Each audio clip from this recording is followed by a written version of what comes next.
I stepped off the plane reset after 2 unforgettable weeks in Thailand. Temples gleaming like sunrise. Street food that singed and soothed. Beaches that taught me how to breathe again. It had been the pause my overclock consulting job and the petty theater of Pinterest estates could never give me.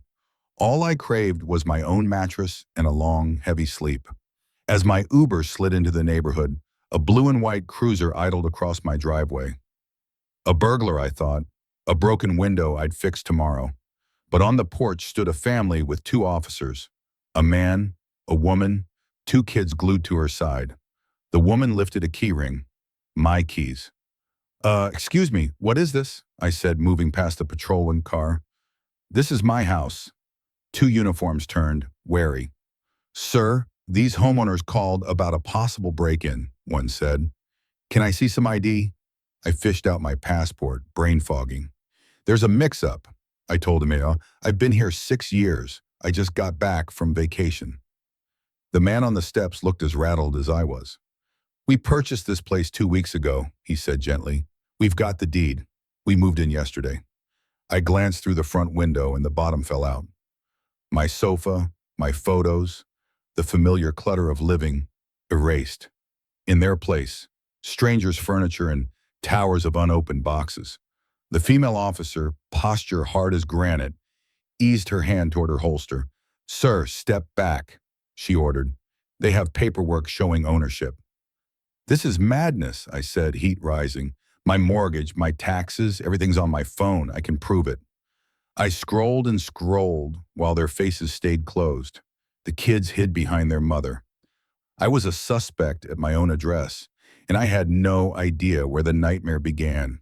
I'd left everything buttoned up. Mortgage on autopay, mail on hold at the post office, a lawn service trimming while I chased sunsets. The only frayed thread was a brand new demand from our HOA president, Karen Wilkinson. Karen, 50s, polished bob, a clipboard welded to her hand, marched Pinterest estates like a drill sergeant. Her latest crusade? My mailbox, charcoal gray, not the ordained slate. I'd rolled my eyes and planned to deal with it when I got back. She'd hassled me over half-inch grass, fined me for a trash can loitering after pickup, and once literally measured my holiday lights with a ruler. Annoying? Absolutely. Capable of this?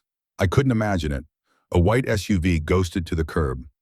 Karen stepped out, coiffed and composed, flashing that clipped smile that never reached her eyes. Officers, she called, swanning over. Our neighborhood trespasser has resurfaced. As I told these new owners, he no longer resides here. He abandoned this property months ago, and the HOA had to take action. Are you kidding me? I snapped. I was gone 2 weeks, not months. You know that. Her gaze narrowed to a blade. The board's documentation shows vacancy and 6 months of unpaid assessments. We placed a lien and lawfully forced a sale to recover losses. Even the officer's posture shifted from certainty to doubt, but procedure is procedure. They told me to contact an attorney and work it through the courts. The next 2 days smeared into adrenaline. I checked into a hotel and dialed every firm in the city until Jessica Ramirez said she could see me now. She listened, pen ticking against a legal pad, concern deepening with each detail. This smells like fraud, she said. We need to move fast. If a deed transfer was recorded, we challenge it before it calcifies. We built the record, bank statements proving every HOA payment cleared, itineraries and stamps showing I'd been out of the country for precisely 2 weeks, emails from neighbors confirming they'd seen me living there right up until my trip. Jessica filed requests with the county clerk for every document tied to the sale of my home. The dossier that returned was a horror show. Paperwork declaring I'd abandoned the property and owed more than $15,000 in dues and fines. Certified letters supposedly sent and ignored, bearing my forged signature. Bogus inspection reports. Even a fabricated notice of public auction. The ink trail led straight to Karen and the HOA board. At Jessica's push, we widened the lens to other recent transactions in Pinterest estates. 2 more houses had been hustled through expedited lien sales in the past year while the owners were away. 1 serving overseas. 1 caring for an ailing parent out of state. My anger crystallized. She's preying on people who can't stand on their porch and fight, I told Jessica. This isn't mere harassment. It's organized crime. The pivot came with a connection we couldn't ignore. The real estate company handling those lightning sales. The broker was Karen's sister-in-law, and the commissions were being split. A subpoena turned up the email that burned everything into focus.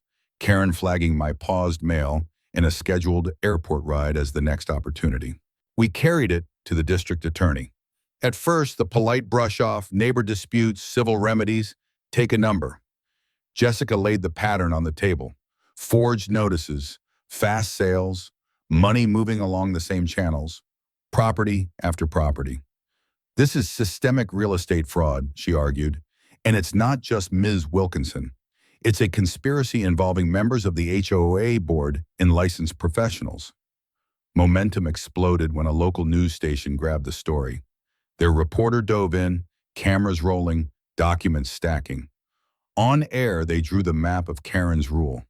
An HOA run like a personal fiefdom, board members bullied into yeses, contracts steered toward friends and family. The piece aired Thursday night.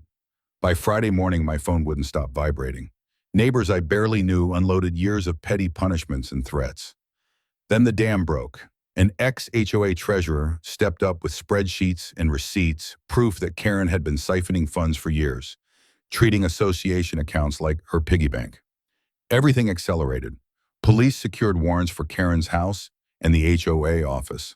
They hauled out files thick with homeowners' travel calendars, financial snapshots, and a tidy list labeled with likely targets, high-value homes, frequent travelers. The family who had unknowingly bought my place was shattered. The court voided the fraudulent sale, and the HOA's insurance would make them whole. I got my keys back, but walking inside felt like entering an emptied memory. So many of my things had been sold off or tossed in the sham cleanout. The takedown happened center stage. In the middle of an HOA meeting, Karen in full denial mode, officers stepped in. They cut her off, read her rights, and cuffed her as the room went silent, and phones rose to record. The smug set of her mouth collapsed into shock and fury. "This is ridiculous," she shouted as they let her out. "I was protecting property values. You should be thanking